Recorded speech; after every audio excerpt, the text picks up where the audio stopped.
What's up, YouTubers? Polish Piper Nick here. I've got a new purchase. Dunhill My Mixture 965.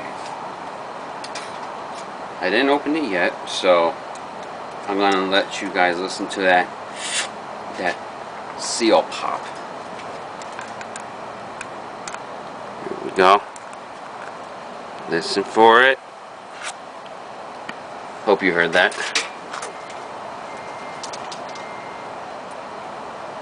Oh wow, that smells good. So I'm going to dedicate this bowl of Dunhill 965 to none other than Matches 860. Well, how's everybody doing tonight? Hopefully everybody's well. I had a pretty good day at work today. My wife is making homemade chicken soup, and it looks like it's going to turn out pretty good. I'm not going to pack this bowl too much. I'll smoke it, of course, in my Mario Grande poker. I mentioned in my first Mario Grande pipe unveiling that I was like, oh, look at the rustication, but it's actually sandblasted. So I correct myself. And let's see how this goes.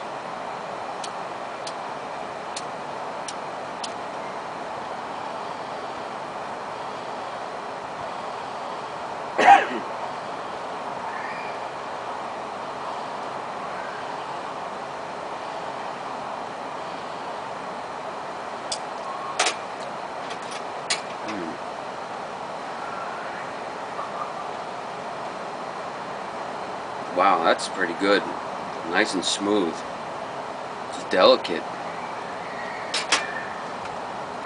Now I gotta do it matches. Hold on. Uh-oh. Oh, thank God. Jeff, I listened to your advice. Whoops.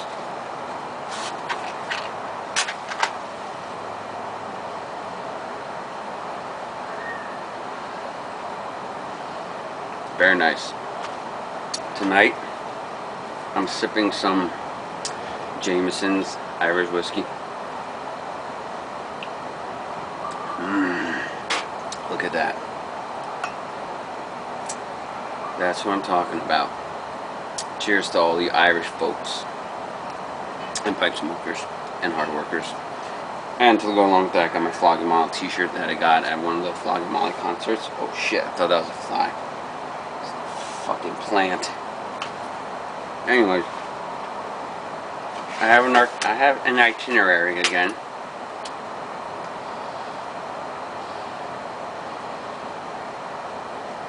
Wow, I love this. Matches 860. Thank you for talking about that tobacco. It's really good. I love it. Yeah, well, my wife's making chicken soup and it smells real freaking good. My day today, whoops, earthquakes. My day today at work was really good. I had a really nice day. Got out on time, kind of. Partner I worked with, he was really awesome. He's a much older guy, but he's really cool. Like, we talked about a lot of, like, older music, like jazz, primarily jazz, like Glenn Miller, Louis Armstrong, Miles Davis, all the greats, the legends. And there are two stories he told me that I was really amazed by, and like, I'm jealous that they happened to him, but you know what? I'm happy for him.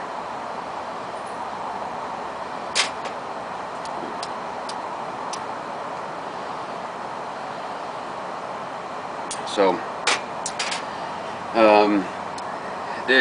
my partner today, his name's Larry, older guy, cool as hell. Yeah, I just said that like 12 hours ago, 12 minutes ago. Retard. when he was 17 years old, when he was younger, he played a lot of music. He sang, and he played the trumpet. And so he loved like Louis Armstrong. He loved Frank Sinatra, Miles Davis, and the guy when he played the trumpet with the really puffy cheeks. I can't remember, but East End Pipes. If you see this, you definitely will know. So remind me of the name. Oh, Dizzy Gillespie. That's right. So we were talking, and he said when he was in Madison. Sorry, I need some to fix me up. When he was in Madison Square Garden when he was 17 years old for this jazz festival,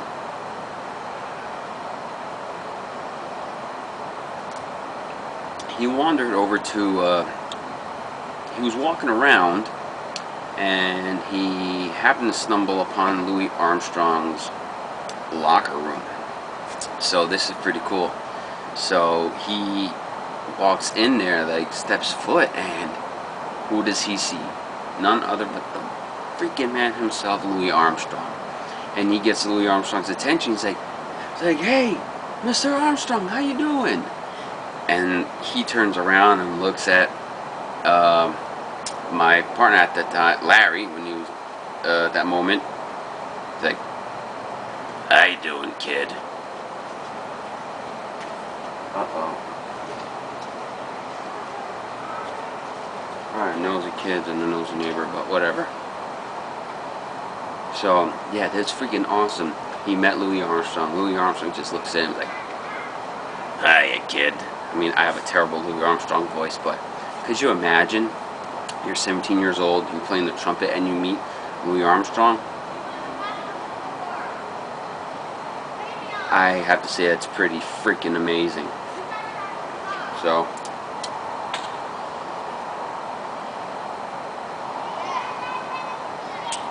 and then after he met, well, he didn't really like shake hands, but I'm like when Louis Armstrong looks at you and says, "How you doing, kid?"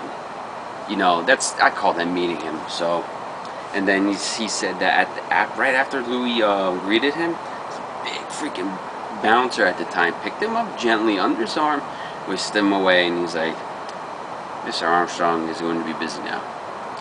And that was the end of that. And I don't want to make this video too long, so I'm gonna kind of squeeze everything in. If I'm too fast, let me know, guys.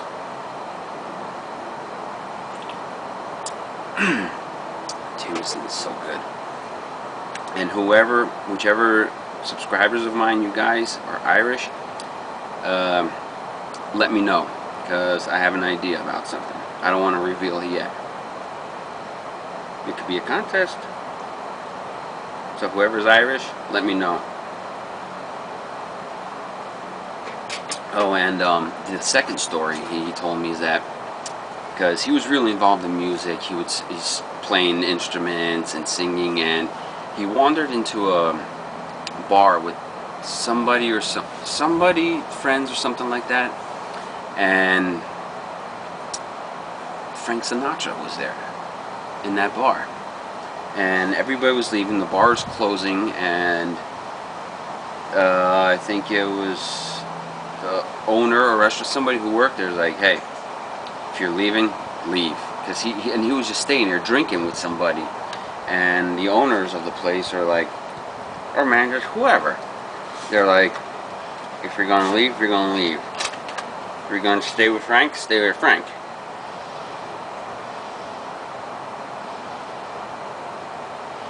So what happened was,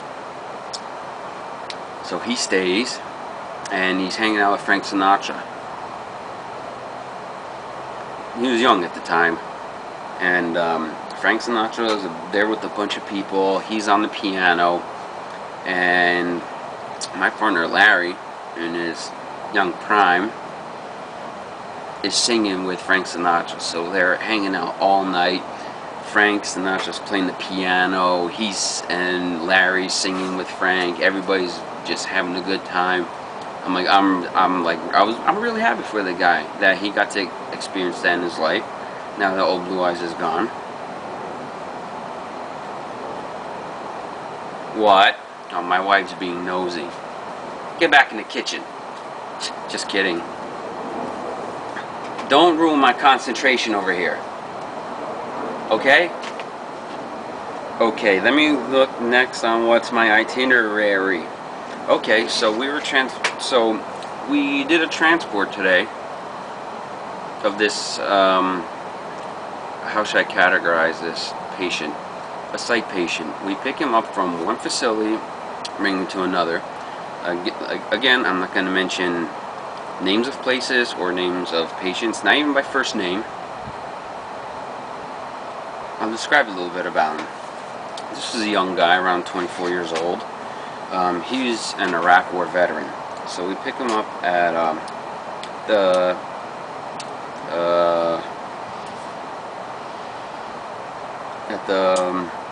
mental health department in a certain hospital in New Jersey. Nice guy and everything. Like he's got depression, you know, and post-traumatic stress disorder. He's an Iraq War vet. He was in Iraq from October 2009 to July 2010. And yeah, he was, I'll just say, you know, he got hurt. He was fired upon in the vehicle he was in, and the vehicle flipped over, and he happened to break his jaw and got hurt, you know, some other places. So I really felt for the guy. And he was making some bad decisions in his life. You know how people treat, you know how people do, you know, to treat stress and stuff, you know, like drink, you know, alcohol and amongst other things. Not going to reveal names because I really want to keep these guys, you know, stuff private. So, yeah, and you know, in my business, there's certain rules, policies you got to follow by. Like, you can't let like, every time I pick up a psych patient and transport them, they always ask if they could have a cigarette before we leave. And most of the time, it's a douchebag, asshole psych patient. I'm like, I'm sorry, I'm not going to let you have a cigarette. And you can't have a cigarette anyway because it's hospital property that we're on. But this guy, I really felt for him. He wasn't like a psycho. He wasn't psychotic. He's got problems, you know. Being in fucking war, you know, you see shit. It fucks you up. Part of my language. But yeah. So he wanted a cigarette real bad. He's like, come on, you know, at the other place they ain't gonna let him have anything. I'm like, you know, that's true. Pardon me.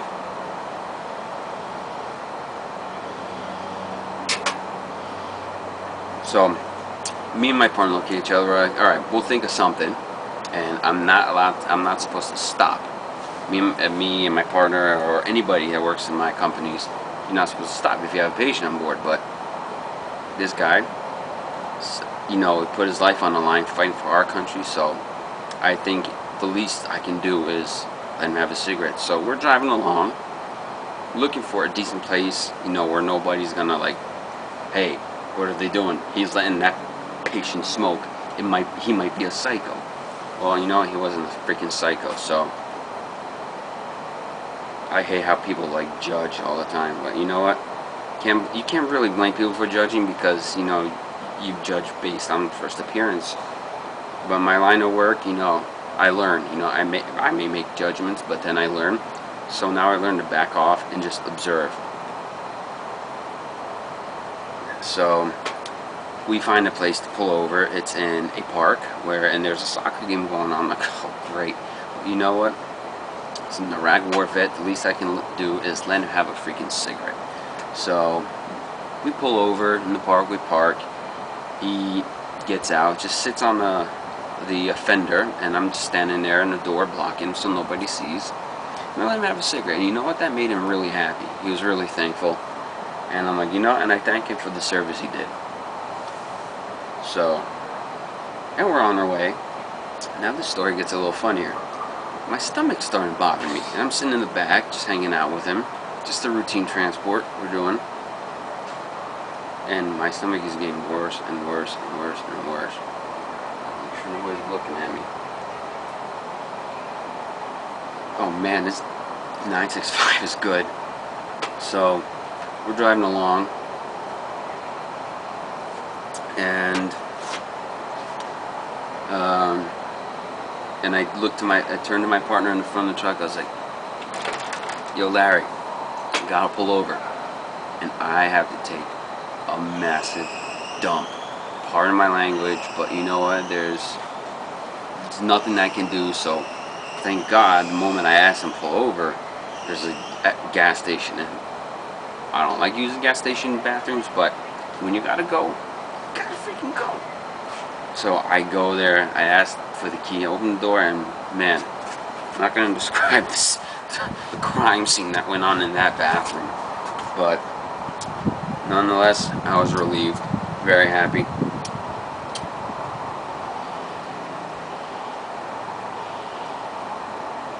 So yeah, that was the funniest. That's the funny end to my shift of the day. Nothing else really much going on. You know, I just want to tell you about my day, how it went. Worked with a cool guy who met Louis Armstrong, sang with Frank Sinatra. I met an Iraq War vet. You know, I got to, you know, help him out, just to help with a cigarette. You know, makes the big difference in someone's day. And I had the serious shits, and my day got better after I, you know, woosah, cleared myself. Sorry if I'm graphic, but you know, that's my humor. You guys know me from a couple of my videos already. Yeah. No, I don't know what else to talk about. I'm at about 95 subscribers now, so I figured for my 100th video, my 100th subscriber, woohoo! I'm probably gonna tell maybe my most morbid story, maybe 2 morbid stories. Maybe I'll stick with 1, just so you know I can make more videos, 1 morbid story per video. So yeah, don't know what else to say. I wish I could fart right now and dedicate that fart to Stogie Farts. Jeff.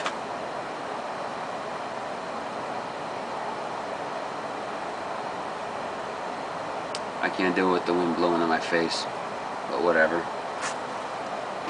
Got my handy protection right here. Saw a nasty stick bug earlier. Smacked the shit out of it. Fuck, that plant is scaring the shit out of me. But whatever.